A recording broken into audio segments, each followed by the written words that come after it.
Hey everyone, Paula Aponte here with eXp Realty, and I wanted to create a quick video. This is going to be just a completely raw, unedited video, so excuse the blunders, the bloopers, or whatever you want to call it, but I'm going to be talking to you about short sales. I have finished my very first, or I shouldn't say finished, let me backtrack for a second and not get too excited. I have gotten my first short sale bank approved, which is really the largest hurdle that you can go through. And I wanted to share a little bit about what I did in the process of the short sale. So initially I had this seller who was honestly a little bit overpriced in what he wanted to get for his home, just because of the condition of the home. It needed a lot of updating, just very old in style. It was built in like 1967 and never remodeled. So you can kind of just imagine, right? So he was probably about 15 to 20,000 overpriced. Then I come to find out that unfortunately he had lost his job during COVID-19 and he was not making his mortgage payments, and they had done a deferment for him, so he was going to owe come October 1st, a very large amount of money, about $15,000, to his mortgage company.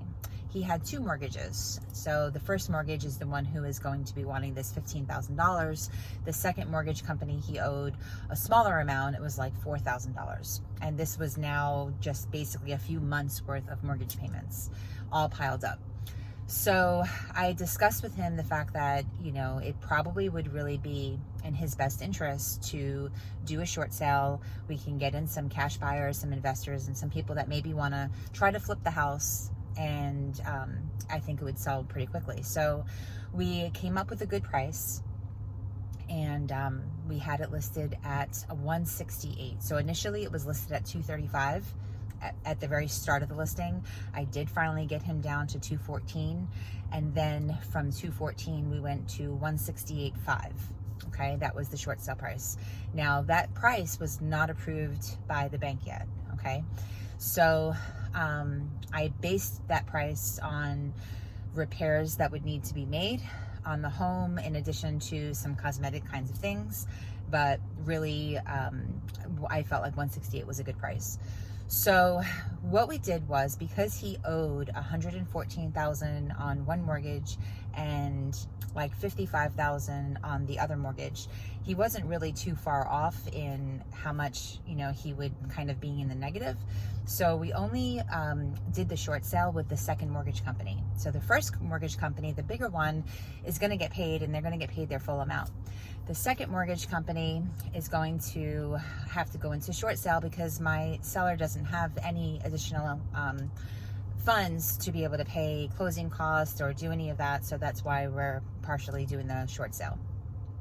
Now, what we did was I provided information. When he first owned the house, he was married, so I had to provide the divorce paper, the divorce decree, quit claim deed.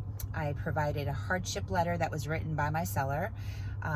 He showed his former military status, which I think is just something helpful to do if they do have that. I provided I think it was 3 months of bank statements, 3 months of pay stubs, and the last 2 years of his tax returns. And I gathered all of those documents from him, and I emailed and scanned them to the second mortgage company. But before I did that, I called them to find out who I should email them the documents to. Then after that, I waited about 3 weeks, and then I was calling every week. Like, I would just put it on my calendar and call every week on the same day to follow up. And sometimes there would be updates or something that they needed, and they would send a formal letter in writing to my seller. And so rather than waiting for him to get the letter, by my calling, it kind of helped speed up the process. So that offer was written the beginning of July, the cash offer that we got for $160,000. And by the end of August, we got the short sale approved by the bank, and we have a closing date scheduled for October 1st.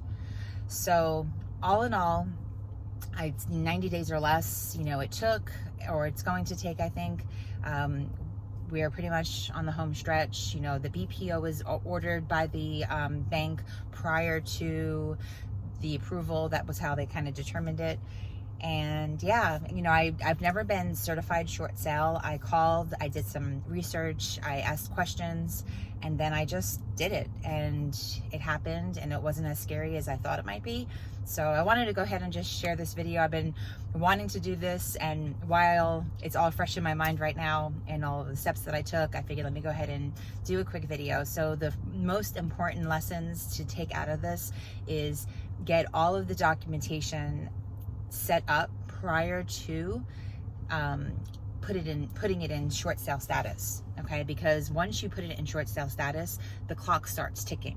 So have that divorce decree, that quitclaim deed, if those are necessary, the hardship letter, the bank statements, all of that information, have that gathered together before your buyer makes the phone call to say, hey, I'm gonna need to go into short sale. Here is my realtor's information, which, by the way, he had to let the bank know that it was okay to talk to me. And both mortgage companies, even though we only did the short sale with the second mortgage, he had to send a letter in the mail to the first mortgage company, because that was their process of letting them know they can speak with me. And then he had to just simply call the second mortgage company and give them permission to speak with me. So 2 different banks, 2 different ways of giving that authority to speak with me. And so every time I called the bank on the second mortgage company, I gave them my name, gave them the address, and it was not a problem with communicating with them. So, but again, before my seller made that call and gave that permission, and then before I even called them to say, okay, hey, we're going to go into short sale, I first asked what the process would be as okay, if this was to happen kind of thing. Then I submitted all the documentation, or I got all the documentation from my seller, made the phone call, then I sent the email. So it really cut down on that timeline and that clock ticking. And then the second takeaway is just to follow up. Follow up is key, just like you do with any of your clients. Just keep calling. Don't assume that everything is happening. Don't wait for somebody to call you. Don't wait for your seller to get a letter and for your seller to tell you, hey, I got this in the mail. You need to be proactive, and you need to call, and you need to follow up, okay? So here it is. I'm not short sale certified, but I just almost have my first short sale completed. October 1st, I'll be celebrating.